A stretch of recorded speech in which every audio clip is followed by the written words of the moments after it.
This is Mike Corey from ESPN, and you're listening to the Sports Objective Podcast, the unofficial podcast of the Pirates.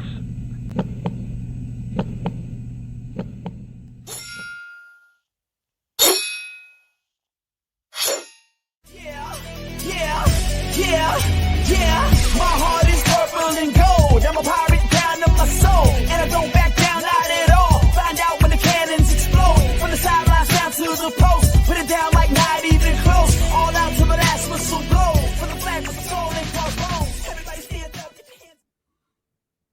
Welcome in to the Sports Objective. We're going to be talking East Carolina Pirate football for the next 20 minutes or so, taking a look at the Pirates' offensive line. Spring ball is winding down.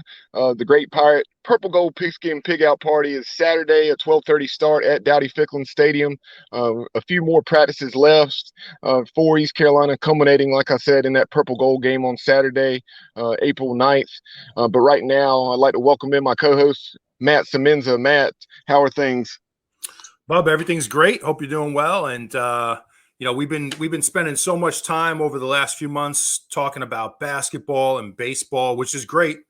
But I'm really excited to talk a little Pirate football today, particularly the O-line, which I think is a unit that's improved tremendously over the years. So looking forward to breaking it down with you. Yeah, the growth and improvement among the offensive line has been tremendous. And, when Mike Houston and his staff took over back in December of 2018, Coach Houston said immediately after examining the roster, he knew things weren't where they needed to be, and it was even worse than he had realized, both on the offensive and defensive lines. But today, like you said, we're honing in on the offensive line.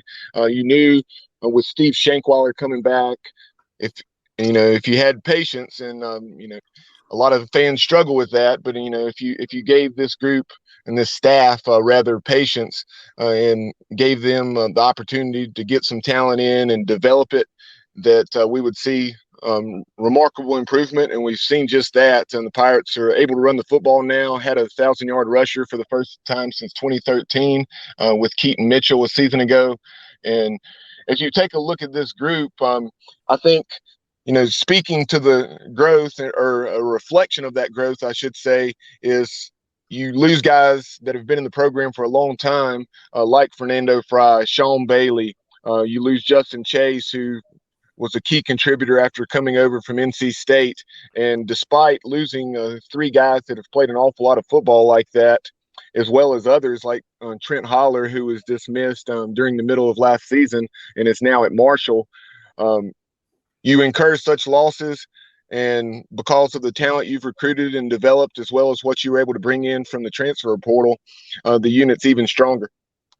Oh, no doubt about it. Those are great points. I mean, it's been a steady development for Coach Houston and Coach Shankweiler on the O-line, and you can see what they're trying to do in terms of the blueprint for building this every year. It's obviously you're always going to have the high school recruits. And I think we had a solid class this year on the O-line, but it's also going to be, whenever we can, when we can add a grad transfer, like a Justin Redd, whenever we can add a portal guy, that's what we're going to look to do too. So, they're going to be creative. Anytime I think they have a chance to add a impact O-lineman, they need to try to take it. And I think they did a good job considering the losses that you mentioned, guys like Justin Chase, and obviously Holler was an unexpected departure from the program to Marshall, and really, quite honestly, a big loss at the center position. I think the staff did a really good job sort of reshuffling and trying to put together some depth and create some impact O-linemen, not just the starters, but also in the backup positions, which like you said was not existent when Mike Houston first got here. Yeah, no doubt. I mean, you talk about the depth, and we'll discuss that in general terms before we hone in on these positions individually. But when you take a look at the depth, I mean, that was one of the things when not only was there a talent deficiency, but there was just a lack of numbers when Coach Houston and Coach Shank and Donnie Kirkpatrick, took things over back in December of 2018. No doubt. It just wasn't at the level of the American Conference at that point. And now, it's been building. I thought there was big time improvement last year, particularly in the run game. I thought we really saw huge improvement. And I think it's going to get to the next level again this year. So we should be able to continue getting better every year. I think when you look at this particular O-line on paper, I think this is our best group we've had in quite some time. So that makes me very excited because I'm a guy who I love to run the football. I love when, you're in situations where it's 3rd and 2 or 4th and 1, where you can just pound the rock, which nothing deflates a defense more than when you run the ball down their throat. And in years past, you'd see we'd get into the red zone, or inside the 10-yard line, and we would really struggle to run the ball and had to settle for field goals. I think now we're getting to the point we get in the red zone, we can finish off drives and convert touchdowns because of the running game, which opens up everything. It opens up the play action for Holton, opens up read option. So I like what I see so far, and I think we're moving in the right direction. Yeah, no doubt. You talk about down in the red zone. As a former quarterback, I love to throw the football, but nothing's more aggravating, or very little is as aggravating as being on the 1-foot line or 1-yard line and throwing a fade route. Oh, no doubt about it. And there was a time there where it would be 3rd and a foot, 3rd and 1, and I would just be kind of holding my breath, waiting for a negative play to happen. And now you feel like, you're starting to get more confident that we can really run the ball and pound the defensive line in these situations. So hopefully that's the case. Hopefully we continue to show improvement, and you never know. Maybe this year Keaton Mitchell and Rajay, maybe Rajay goes over 1,000 yards this year. You just don't know. So it's going to be interesting. Yeah, no doubt. I think maybe that's the next step for this unit, and then the offense as a whole. We've been able to run the football some, when folks expect us to, but maybe, even more so, especially down there in the red zone, not having to kick some chip shot field goals, because that's certainly been something that has been aggravating for us as fans, but even more so for the coaching staff having to, kick 22, 23-yard field goals. Oh, absolutely. Absolutely. And that's really, you've arrived as an offensive line when you're in a situation where you need to run the football. Everybody in the stadium, the defensive coordinator, the defense, they all know you're going to run the football and you can still do it. That's when you've really arrived. So we did see signs of that last year, which was very encouraging. So, it's going to be fun to watch. I think the way this offensive line looks right now in spring ball, it's going to look entirely different in the fall. I mean, there's still quite a few guys who are not ready, whether it's injury, your Bailey Malovic, your Rob Vanderlaan, and then you have guys like Justin Redd, who haven't even arrived yet. And I do anticipate, Redd to be a starter from day one. So it's going to be fun to watch this thing over the next few months. No doubt. And you're mentioning some, very familiar names there for Pirate fans. So let's go ahead and hone in on the center position. Avery Jones is back. Before we start talking about the tremendous asset that Avery Jones is to this Pirate offense, let's just talk about the center position as a whole. You've really been snake bit there, even more so than other positions along the offensive line. Going back to the final year of Scotty Montgomery, the Pirates really had a tremendous center in John Spellacy, but unfortunately he was medical DQ, too many concussions, I believe it was. And then you also had Peyton Winstead, who had some promise coming in. He was also a medical retiree, if you will. So this is a position that has seen a lot of hardships, to put it mildly. And then in addition to those gentlemen, you had Fernando Fry, sliding over prior to the 2020 season, and then last year, Avery Jones. Yeah, no doubt about it. And, the coaching staff made the decision last spring to move Avery over to the center position. He was recruited to come here as a guard. But that's the benefit of having experienced coaching staff. They could look at him and say, okay, Avery translates as a center. That's his best position. And obviously, I think he's the type of guy that when you look at him, he might have a future in the NFL if he continues to develop. So he brings good size to the position. He's 6'4", 290, 295, and he's pretty agile for a big guy. So I think he makes a lot of sense, at that center position. I expect great things from him this year. I'm really hoping he can take his game to the next level and stay healthy. I think his health is going to be a major factor, right, Bubba? Because when you look behind him, that's where you start to have some inexperience. Yeah, and when you take a look at Avery Jones, man, what a tall task it was after making that transition over from guard to center. Obviously, he's identifying fronts, making making the calls there along the offensive line. And I don't think some folks realize how challenging that can be, and something that takes some getting used to. And then, meanwhile, you're trying to snap the football and block some studs in front of you that are getting after Holton Ahlers. So, and last year, certainly wasn't able to ease into things with a veteran defense like App State, and then also a very good defense in South Carolina, those first two ball games. So there were some definite growing pains, but Avery got better and better as the season went on.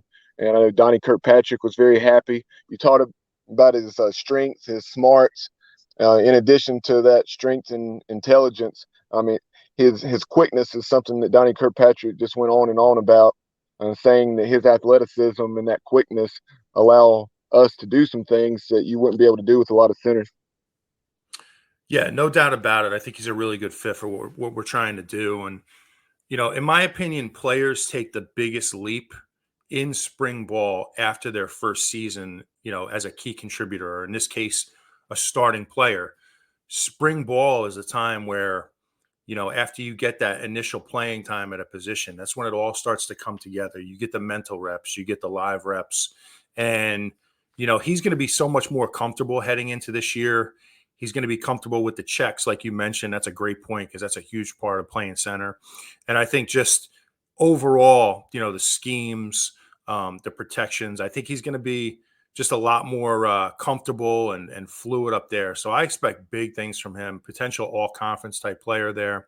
I think where I get a little concerned when I look at this offensive line, I think the one spot that concerns me is if Avery was to go down with an injury, which, certainly hope that doesn't happen, what do we have behind him? So, Bubba, what do you think the options are behind him? That's an excellent point. You read my mind, Matt. That's where I was going to take this had you not mentioned that. But you have Isaiah Foote, who's one of our guards, specifically right guard. Isaiah, he definitely has the ability to snap the football, and he's worked there in the past. 6'4", 328 pounds. In addition to Isaiah Foote, you had Keziah Everett, who had obviously moved over from the defensive line. I know this spring, maybe in the scrimmages as well as just practice in general, there have been some snap issues there. And then also Ethan Lang, who's coming in from the IMG Academy, 6'2", 310 pounds. He could potentially be an option at center as well, should you need it. Yeah, and he's a guy that I think Ethan Lang, when you look at him, I think he's a natural center. I think that's his natural position. Now you look at a guy like Isaiah Foote. That's a huge body. He is, like you mentioned, I believe 6'4", 326 pounds. So that's a big boy. I think his natural position is guard, but you need to have options, right? And that's when you look at Fernando Fry. He was so important to this team because of his flexibility on the interior, moving from guard to center. He could play on the left side. He could play on the right side. So he's the type of guy that he's a big loss. So you're going to need these guys to really step up, and hopefully these backup options will develop here in the spring and just only get more comfortable as we move forward.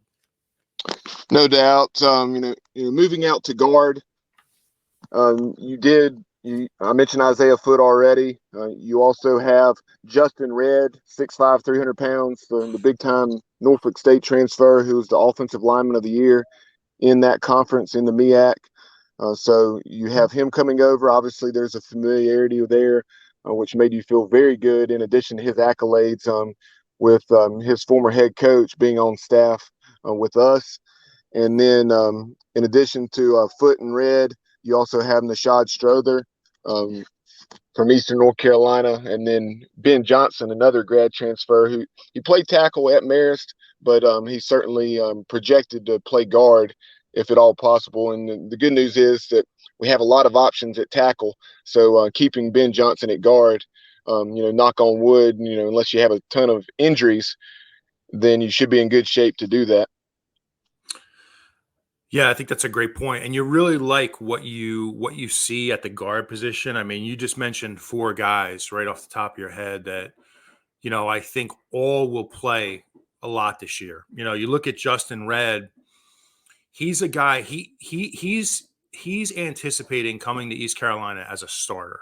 When you come as a grad transfer with 1 year of eligibility, you're planning on being the starting player. So I do anticipate that, obviously he's going to have to win that battle in fall camp, but I do anticipate he will be the starting right guard. And I love what Isaiah Foote, the way he's developing. He's a homegrown player. He was recruited out of high school, and we need more of those guys. So I think he's a very solid backup there. And then, obviously Strother is a proven guy who's only going to get better. Ben Johnson, I think there's a little bit of, uncertainty with considering he's moving to the interior and playing at a much lower level at Marist, how that translates here in the American. But, hopefully he's as advertised and he can contribute right away. Absolutely, no doubt. And very interested with all of Justin Red's accolades. I can't wait to see him in the purple and gold and see everything he brings to the table, because he's just a tremendous talent from everything we hear. Yeah, what a pickup! I mean, what a pickup! That was a huge addition late, in the cycle, and a guy we really needed.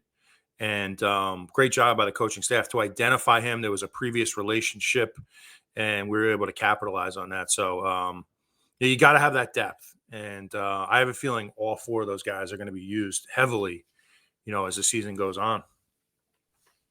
No doubt. And something I failed to mention earlier, in addition to the guys, leaving the program, like a Fernando Fry, Justin Chase, we mentioned Trent Holler transferring to Marshall after being dismissed from the Pirate program during the middle of last season.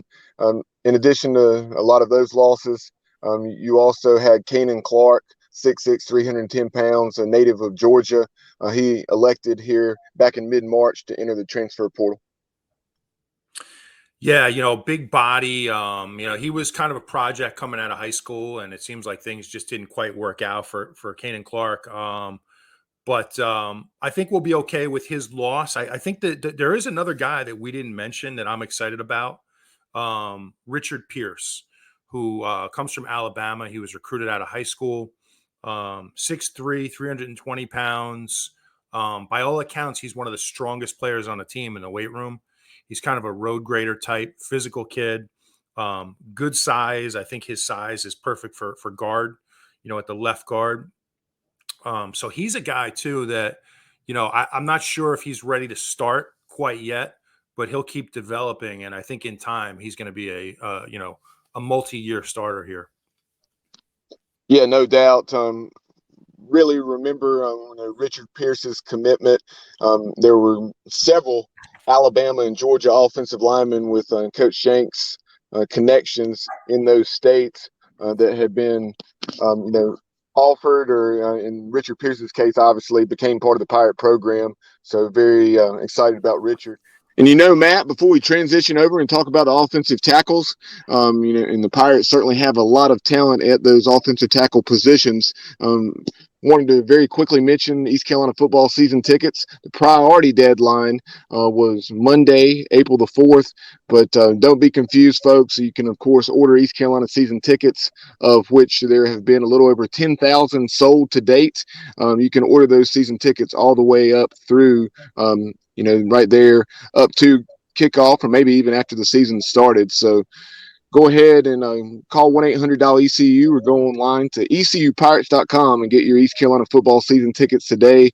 Last year we sold, I think it was right around 14,100, and really need to get that number back closer to where it's been in the past. High water mark of right around 22,500, 23,000 back early on in the Ruffin McNeil era. But that is a number that really needs to improve, get up 17,000, 18,000, or as close to that as possible this year. Absolutely. And the way the team is trending, Bubba, this is an appealing season, to buy season tickets. The team's moving in the right direction. It's not like a few years ago when we had no idea what we had as a team. So definitely encourage everybody to get those season tickets. Yep. And as you see there on the screen for our viewers, packages as low as $125 in the fan zone and a couple sections in the upper deck. 7 home games. Obviously, you have NC State coming in for the season opener. And then in addition to the Wolfpack, you have UCF, Houston, among others, coming to Greenville. And it's going to be a heck of a home schedule for Mike Houston and the Pirates. But getting back to the matter at hand, that being the offensive line and now specifically the offensive tackles, let's start off taking a look with big Noah Henderson. You had Noah Henderson. Obviously, he had suffered an injury, but was cleared, early on right there, beginning of last season. And Noah Henderson, a tremendous talent. I'm very excited, to see how he continues to develop and progress. Yeah, absolutely. I expect big things from Noah Henderson this year. You look at him, last year he was coming off an injury, and he really hadn't had an opportunity to even lift weights. The way I understand it, he really couldn't even lift weights for about a year. So, and then, obviously you look at the start of the season, Bailey Malovic was the starter. And Henderson wasn't expected to play as much as he had to. But when Bailey went down, Henderson was sort of thrust into that position, and he played a lot more than was anticipated, especially early. So I don't think he definitely wasn't at full strength, just in terms of his movement and, his health and his overall strength with not being in the weight room. So I think this year, and the returns look great so far. Apparently, everything I'm hearing is that Noah looks really good. He feels good. He's healthy. He's stronger. So I think you're going to see a upgraded version of Noah Henderson this year. No doubt. And you mentioned that name, Bailey Malovic. Unfortunately, Bailey's unable to go through spring ball as he continues to recover from that ACL injury that you referenced that he sustained in the season opener against App State. He had put on a lot of weight. He's a guy that didn't, for lack of a better way of putting it, didn't have enough lead in his pencil, so to speak, playing the offensive tackle position undersized, and that showed up in 2020. But, he put on probably about 35 to 40 pounds of excellent weight and maintained that tremendous athleticism that he possesses. And really excited, hopefully, Bailey Malovic will be able to come back as he is now up to, the latest we saw was 6'6", about 290 pounds, the former JUCO product. Has so much potential. Hopefully it'll work out for him as well as obviously the Pirates this year. I really hope so for him. Tough break last year. And, the first quarter of the first game to tear an ACL after putting in all that work, that's a tough break. Now, on the flip side, the good part of that is it takes about a year to come back from an ACL to where you're able to really, be a productive player on the field. It takes about a year and a half to 2 years before you're back to 100%. So the good news about the timing of his injury is that he'll be available for fall camp, which is good for him. And, he's an interesting player. I was on the field his first year in pregame warmups, and I was standing pretty close to him. And I thought, I'm thinking, man, he looks more like a wide receiver than an offensive tackle. He must have been 245 pounds. He put in a lot of work to get up to 290, 295. Great job by him to, get his weight up to an American Conference caliber tackle, and then a tough break. But hoping for big things from him. He might not be 100% at the start of the season, but he'll work up to that as we go. In addition to Henderson and Malovic, you have big Walt Stribling. He's continued to progress, played significant snaps a season ago in a reserve role for the most part. And then you have, coming in from West Virginia, a North Carolina native from the greater Charlotte area, Mallard Creek High School. And that is, of course, Parker Moore. From that same program, like I mentioned, Mallard Creek, that Ryan Jones, the Pirate tight end, is from. Moore, 6'4", 315, graded out very highly for the Mountaineers as he started several games in the blue and gold. And he's someone that's a huge offseason acquisition. Oh, no doubt. Another big offseason acquisition, and really happy to have Parker Moore here in Greenville. And, he's a guy who started in the Big 12. He was a right tackle at West Virginia. He certainly came here to be a starter. So I know right now he's locked in a battle with Walt Stribling, and that's great to see because that means Walt has progressed. But I do anticipate, more. I'm sure this spring he's learning the checks, he's learning the system, and all the plays that we have. I do anticipate he will win that battle as we move forward here. But it's nice to see a position. Two guys, fighting for that same spot. So that's great news for Stribling, who's obviously come a long way. Certainly, and another guy we have not mentioned, I talk about Parker Moore coming in from West Virginia. This guy has already been in the program, unfortunately, sustained an injury, much like Bailey Malovic. Early on last season, I guess it was, about game 4 or something. I'm trying to recall if it was Charleston Southern that he went down. But I'm talking about Rob Vanderlaan, a 6'5", 300-pounder who began his career at Oregon State. Hopefully he'll be healthy and coming back after not being able to take part in spring ball. Yeah, another guy, Bubba, that brings size, he brings some experience. He was another unfortunate injury because he was really starting, I thought, play much better prior to going down last year. And I like the way he was progressing. So hopefully he can get back to 100%. And now you're starting to see some depth. You're starting to see some options, position flexibility, where a lot of these guys can play right tackle or left tackle. So that's nice to see, something we haven't had in years past. Also, factoring into the equation at tackle, when I say factoring in, one of the things that we've referenced multiple times over the last several minutes is the depth of this unit. So the opportunity to play early isn't what it once was, and that's a good thing. But I'm very excited to have Jacob Sacra. He was a tackle in high school. He may transition to guard, and I guess that's kind of up in the air at this point. But he was the number 15 overall player in the state of Maryland and one of the top 50 or 55 offensive tackles nationally, according to Rivals. Yeah, another huge signing for this offensive line. And, he has great size, 6'5", 6'6", about 315. He's in camp now, so he's had a chance to go through a spring ball, which is great. I not to get off topic, but for me, having gone through spring football, it provides such experience. It gives you reps, physical, mental. It allows you to get in a weight room. It allows you to learn the system. So really happy he was able to get in time for the spring. And by all accounts, he's a very talented kid. And again, flexibility where he can play tackle. Might be a chance they move him down inside to guard, but I think he has a bright future. He's gonna be a multi-year starter here, in my opinion. I don't think it's going to be this year because he's a true freshman, but I see great things for him in the future. Another guy entering the program, and we'll see whether he ends up at guard or tackle. But that is North Carolina native from Vance County High School in Henderson. And big Omari Allen, 6'5", 310 pounds, committed to the Pirates late in June after attending the big man camp. And Coach Shank had the opportunity, like he so often does, to work a prospect out and see firsthand what Omari Allen brings to the table in terms of athleticism and some raw ability. And I think that's one of the things you heard with Omari Allen, that so much potential, but maybe not quite as developed as a Jacob Sacra, but very excited that Omari Allen's a Pirate.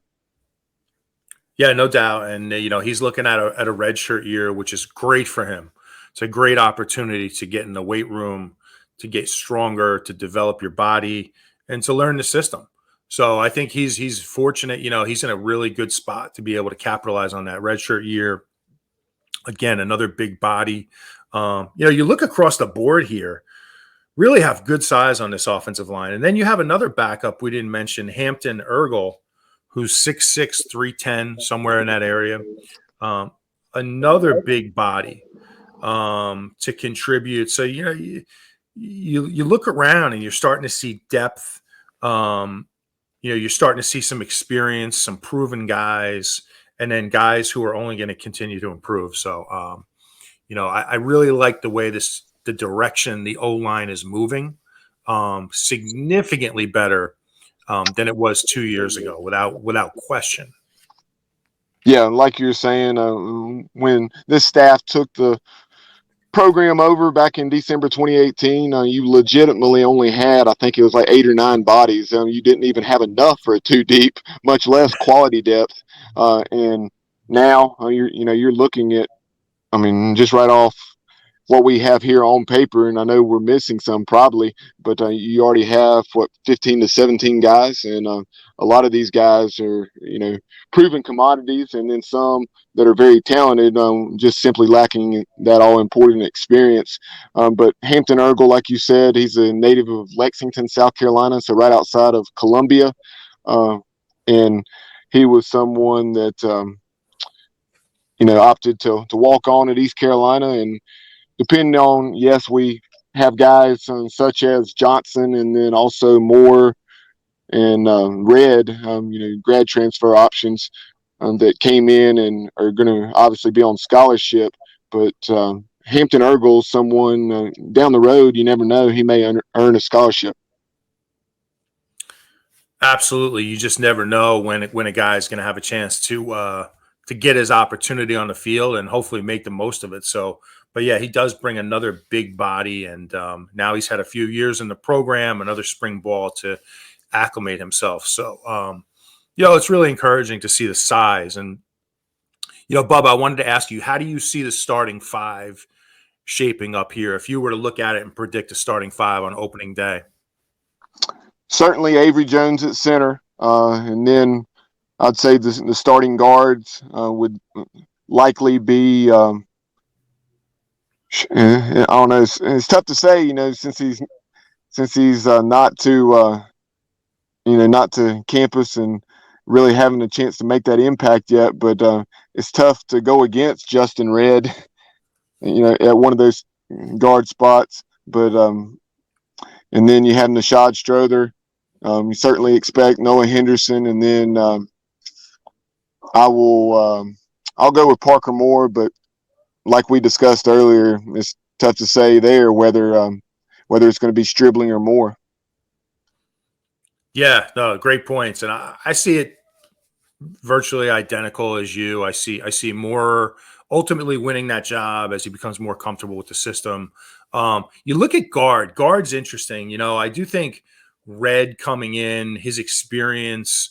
Unless something goes very wrong, I anticipate he's going to be the starter. You don't bring a guy in for 1 year to ride the bench. So I think obviously he's going to have to earn it, Bubba, but I think he will win that job. And I think you have, Strother on the left side, but you look at Foote.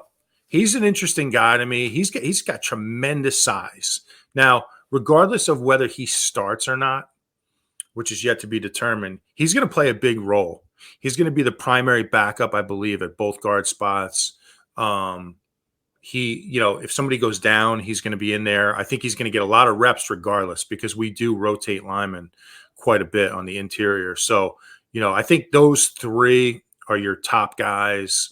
And then you have options around that as well. And I agree with you, Avery Jones, and certainly Noah Henderson at the other tackle spot. So like the way it's shaping up.